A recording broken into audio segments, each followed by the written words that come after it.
दोस्तों अक्सर हम भगवान श्री कृष्ण के चमत्कारों की बात करते हैं, पर क्या आपने स्वयं भगवान श्री कृष्ण के चमत्कार देखे हैं? मैंने देखे हैं।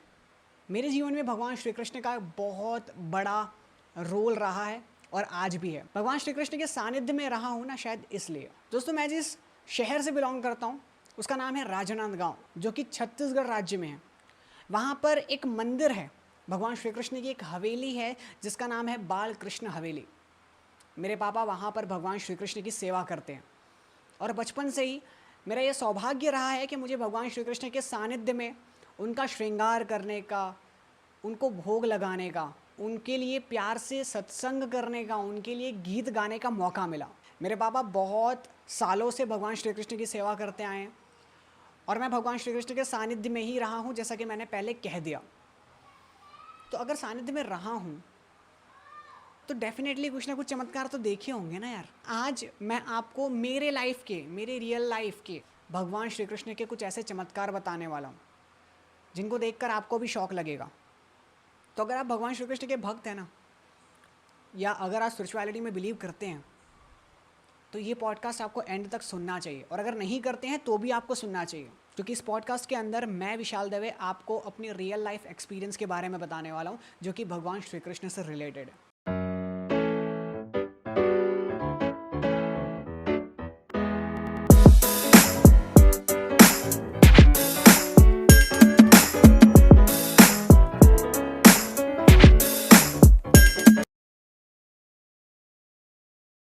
दोस्तों बहुत सारे लोग बोलते हैं कि कृष्णा जी जो हैं वो बहुत नटखट हैं, वो बहुत मुश्किल से प्राप्त होते हैं। इसमें कोई शक नहीं है, ये 100% सच है। भगवान श्री कृष्ण के जितने भी भक्त आप लोग देखोगे ना, वो सारे भक्तों के लाइफ में बहुत सारी कठिनाइयाँ आती है और ये मैंने पर्सनली फील किया है, एक्सपीरियंस किया है। अगर आप ठाकुर जी के भक्त हो, अगर आप ठाकुर जी की सेवा करते हो ना, तो आपके लाइफ में बहुत सारी डिफ़िकल्टीज आनी है, आनी है, आनी ही है। पर वो जब प्यार करते हैं ना दोस्तों, तब उनसे अच्छा प्यार और कोई नहीं कर सकता, उनसे अच्छा दुलार आपको कोई नहीं कर सकता।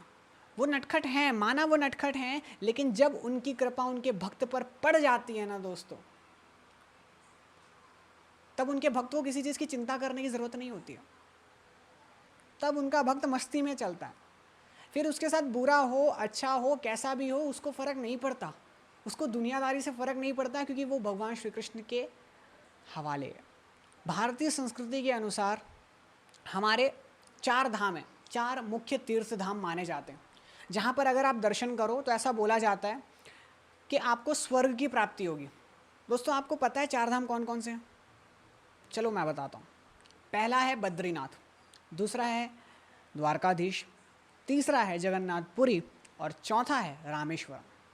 ये चारों धाम 4 मुख्य तीर्थ धाम के अंदर आते हैं और ऐसा माना जाता है कि अगर आप यहाँ पर दर्शन करते हो तो आपको बहुत सारी चीज़ों के बारे में जानने को मिलता है। और ये सच है।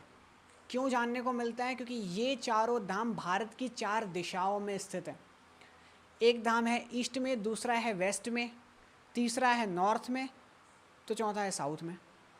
तो ये चारों धामों की दिशा भारत के 4 कोनों को दर्शाती है। और अगर आप भारत के 4 कोनों को देखते हो तो वहाँ पर आपको उनके कल्चर के बारे में जानने को मिलता है, उनके बारे में, वहाँ के लोगों के बारे में जानने को मिलता है, जो कि अपने आप में बहुत सारी चीज़ें हमको सिखाता है। दोस्तों जब भी हम ट्रैवल करते हैं ना, तब हम बहुत सारी चीज़ों के बारे में सीखते हैं। दैट इज़ द रीज़न कि इतने सारे लोग बोलते हैं कि आपको ट्रैवल करना चाहिए, आपको वृंदावन जाना चाहिए, आपको मथुरा जाना चाहिए, आपको द्वारकाधीश जाना चाहिए, आपको बाल कृष्ण हवेली राजनांदगांव भी जाना चाहिए। क्योंकि वहाँ पर अगर आप जाओगे तो आपको बहुत सारी चीज़ें ऐसी देखने को मिलेगी जिससे कि आप रिलेट करोगे और आपका स्पिरिचुअल ग्रोथ बहुत ज़्यादा होगा। तो चलो ये तो थोड़ी ज्ञान की बातें, लेकिन अब मैं आपको रियल लाइफ एक्सपीरियंस बताने वाला हूँ, तो ध्यान से सुनना। दोस्तों मैं 5 साल का था और आप सभी लोगों को मैंने बता दिया कि बचपन से मैं बालकृष्ण हवेली में रहा हूँ। मेरे पापा भगवान श्री कृष्ण की सेवा करते हैं सुबह से लेकर शाम तक, इवन रात को भी वो भगवान श्री कृष्ण के नाम का ही जप करते हैं। मेरी मम्मी भी भगवान श्री कृष्ण की सेवा में भोग लगाने में लगी रहती हैं। दोस्तों आज की जनरेशन की जो मुझे बहुत अजीब सी चीज़ लगती है वो ये है कि वो भगवान श्री कृष्ण या कोई भी भगवान है जिनको भी वो मानते हैं, वो उनके पास जाते ज़रूर हैं, लेकिन सिर्फ हाथ जोड़ करके वापस आ जाते हैं। लेकिन ऐसा नहीं होना चाहिए। भगवान चाहते हैं आप उनके पास बैठो, आप उनके पास जब बैठोगे, आप जब 5 मिनट बैठ करके अपने आप से बात करोगे, क्योंकि आपके अंदर ही भगवान है। जब आप अपने आप से बात करते हो बैठ करके, आपके समक्ष किसी भी भगवान की प्रतिमा है, आप बैठे हुए आप बात कर रहे हो, आपको बहुत सारे सवालों के जवाब मिलते हैं। आपको पता है, जीवन में बहुत बड़ा संकट हो, बहुत ऐसी स्थिति हो कि कुछ समझ नहीं आ रहा है भाई, पागलपन छा रहा है, कुछ मत करो, मंदिर जाओ, प्रतिमा के सामने बैठो और आंख बंद करके सिर्फ शांति से बैठे रहो। आपका दिमाग काम करना शुरू कर देगा, और क्योंकि आपके सामने एक बहुत ही कमाल की पॉजिटिव एनर्जी है, आपके दिमाग पे भी उसका असर पड़ेगा और आप पॉजिटिव सोचना शुरू कर दोगे। आपके अंदर जो विचार आएंगे वो पॉजिटिव आएंगे, सकारात्मक विचार आएंगे। सकारात्मक विचारों से सकारात्मक एनर्जी की प्राप्ति होगी और इस एनर्जी से आप सकारात्मकता के साथ काम करोगे। और भैया, जो भी कार्य सकारात्मकता के साथ किया जाता है वो कार्य हमेशा सफल होता ही है, और अगर नहीं भी होता है तो भी बहुत कुछ सीखने को मिलता है। तो अगर टेंशन आ रहा है ना किसी चीज़ का, लाइफ नहीं चल रही है आपके अकॉर्डिंग, नहीं चलती है, बहुत से लोगों की नहीं चलती है, दोस्त आप अकेले नहीं हो, बहुत से लोगों की नहीं चलती है, कुछ मत करो। जो मैंने उपाय बताया वो एक बार करके तो देखो, हो सकता है मैं गलत हूँ, लेकिन मेरे लिए ये काम करता है, मैं ऐसा ही करता हूँ, और जो मैं खुद एक्सपीरियंस करता हूँ वही मैं आप सभी लोगों के सामने शेयर करता हूँ। तो चलो अब मैं बात करता हूँ उस घटना की। तो मैं 5 साल का था। भगवान श्री कृष्ण को रोज़ सुबह और शाम 2 टाइम भोग लगाया जाता है। पापा भोग लगाने का काम करते हैं और मम्मी भोग बनाने का काम करती हैं। उस दिन मम्मी ने भोग बनाया, सब्ज़ी रोटी, और उसके साथ होता है दूध, खीर जिसे कहते हैं। जब पापा भोग लगाने के लिए लेकर जा रहे थे, तब अचानक से दुर्भाग्यवश वो सब्ज़ी नीचे गिर गई, और चूंकि वो सब्ज़ी नीचे गिर गई है, अब उसे भोग में यूज़ नहीं किया जा सकता, अब उसे भगवान को नहीं लगाया जा सकता, ठाकुर जी को नहीं लगाया जा सकता।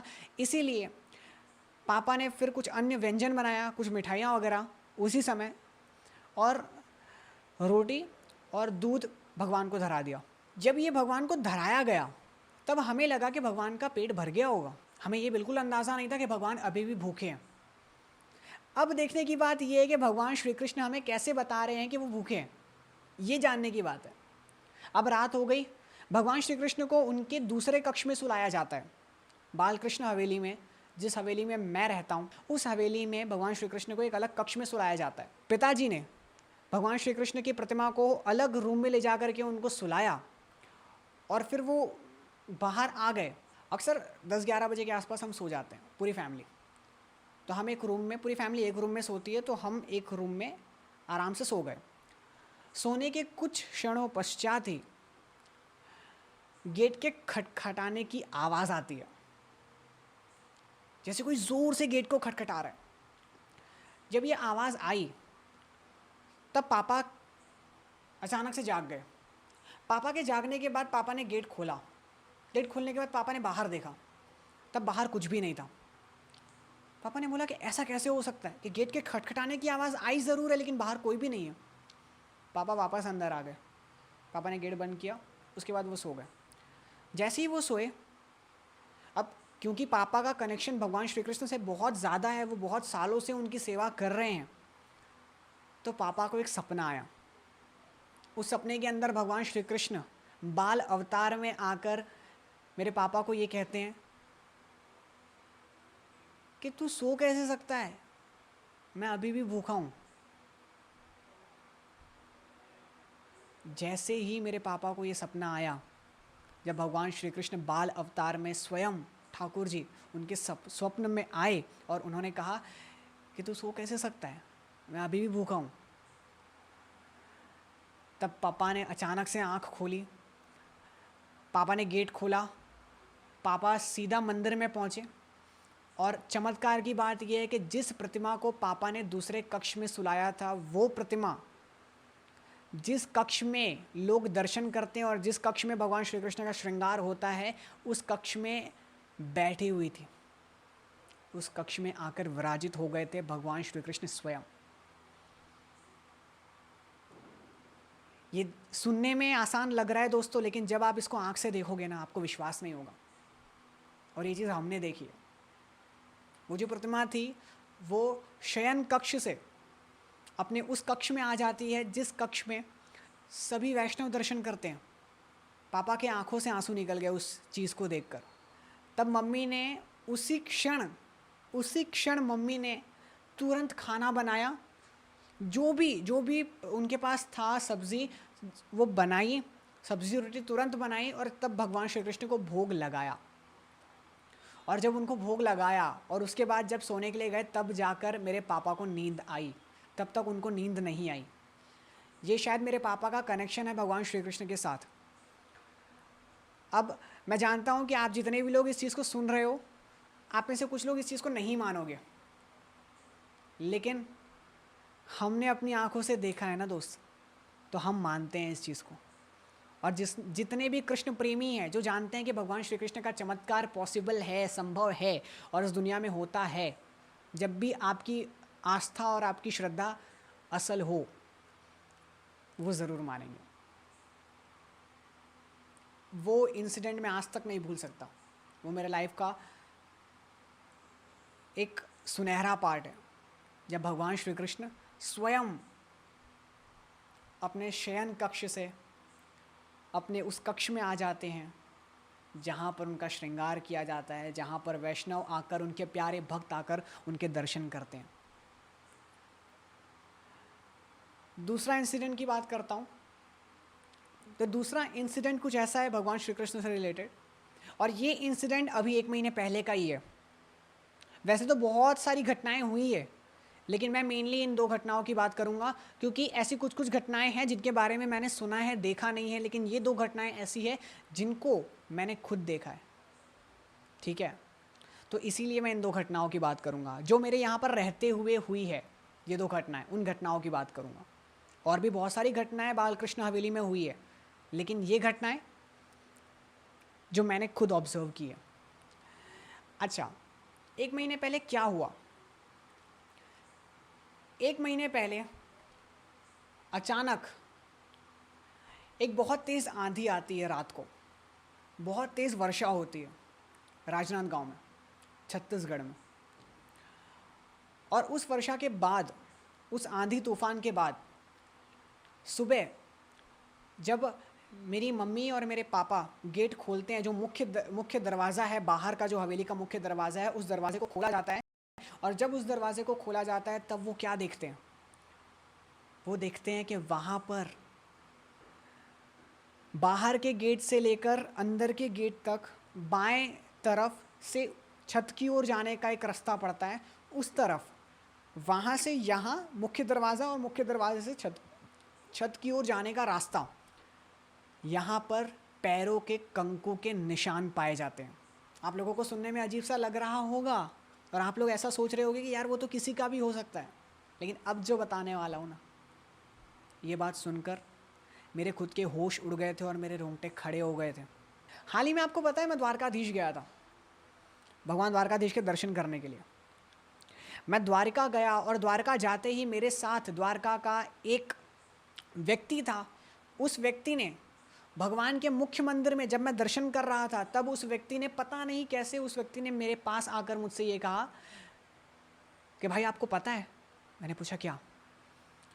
कि अभी कुछ ही महीनों पहले द्वारका में पैरों के कंकु के निशान पाए गए भगवान श्री कृष्ण के। भाई मेरे अभी भी रोंगटे खड़े हो गए जब मैं आप सभी लोगों को ये चीज़ बता रहा हूँ। मैंने जब ये सुना कि भगवान श्री कृष्ण के पैरों के निशान पाए गए द्वारका में, जहाँ पर भगवान श्री कृष्ण ने सबसे ज़्यादा अपने जीवन का समय बिताया है, वहाँ पर, वो तो झूठ नहीं होगा ना दोस्तों, द्वारका तो झूठ नहीं है। मैं क्या, जय द्वारकाधीश, जय श्री कृष्ण। और तब मैं मान गया कि भगवान श्री कृष्ण स्वयं वहाँ पर आए थे। वैसे तो वो अक्सर विचरण करते होंगे, क्या पता जब मैं आप सभी लोगों से अभी बातें कर रहा हूँ तब आसपास ही भगवान श्री कृष्ण कहीं ना कहीं से मुझे देख रहे हो। आप जब इस पॉडकास्ट को सुन रहे हैं तब भी भगवान श्री कृष्ण आपके आसपास से कहीं आपको देख रहे हो, आपको सुन रहे हो। और क्योंकि आप उनके बारे में सुन रहे हो तो आप ऑलरेडी उनके फेवरेट बन चुके हो, क्योंकि भगवान को बहुत अच्छा लगता है जब आप उनकी भक्ति करते हो, जब आप उनके बारे में सुनना पसंद करते हो, जब आप उनका नाम बार बार लेते हो। इसीलिए तो बहुत से स्वामी जी कहते हैं ना कि भगवान श्री कृष्ण का, राधे जी का, राधे श्याम का, भोलेनाथ का, सबका, आपके जो इष्ट देव हैं उनका नाम आपको बार बार लेना चाहिए। इसमें बहुत शक्ति होती है। तो ये द्वारकाधीश वाला इंसिडेंट है ना, इसके ऊपर मेरी दीदी ने स्वयं एक व्लॉग बनाया हुआ है पूरा। अगर आपको देखना है उस व्लॉग को तो आप दीपिका दवे व्लॉग सर्च कर सकते हो, डिस्क्रिप्शन पे ऐसा हो तो मैं लिंक भी दे दूँगा। उनके अंदाज में उस चीज़ को दिखाया है। दीदी का अंदाज़ थोड़ा सा मस्त मौला वाला अंदाज़ है, तो उस अंदाज़ में उन्होंने दिखाया है, लेकिन ज़रूर दिखाया है। तो अगर आपने ये बात सुनी है और आप इस बारे में और जानना चाहते हो, रिलेट करना चाहते हो, आप उस व्लॉग को जाके देख सकते हो। और अगर आपको बालकृष्ण हवेली को देखना है, मेरे घर को देखना है, भगवान श्री कृष्ण के धाम को देखना है, तो आप सिर्फ बालकृष्ण हवेली राजनांदगांव सर्च करो यूट्यूब पे, या विशाल दवे होम सर्च करो। जन्माष्टमी का उत्सव वहाँ पर बहुत अच्छे तरीके से और बहुत धूमधाम से मनाया जाता है। वहाँ पर जो वैष्णव है ना, वो मैं मानता हूँ कि बहुत प्रेमी वैष्णव है, जो बहुत प्रेम भाव रखते हैं। चाहे वो सुबह की आरती हो, चाहे वो शयन की आरती हो, वो आते हैं, वो बड़े प्रेम भाव से आते हैं और ऐसा मान के आते हैं कि भगवान श्री कृष्ण उन्हीं के सखा हैं, उन्हीं के पुत्र हैं, उन्हीं के इष्ट हैं, उन्हीं के गुरु हैं, उन्हीं के देव हैं। अब भगवान को तो जिस नज़र से देखोगे भगवान वही बन जाएंगे ना। एक और चीज़ हाँ, कि मैं जिस घर में रहता हूँ बालकृष्ण हवेली, वहाँ पर रात को अक्सर घुंघरू की आवाज़ आती है। अब ये मत समझना कि ये कोई हॉरर आवाज़ है भाई, भगवान की भूमि पर क्यों हॉरर आवाज़ें आएंगी। मेरे पापा ऐसा मुझे बताते हैं कि भगवान श्री कृष्ण को नृत्य करना बहुत पसंद है, और जब वो नृत्य करते हैं ना तब ऐसी आवाज़ें आती है।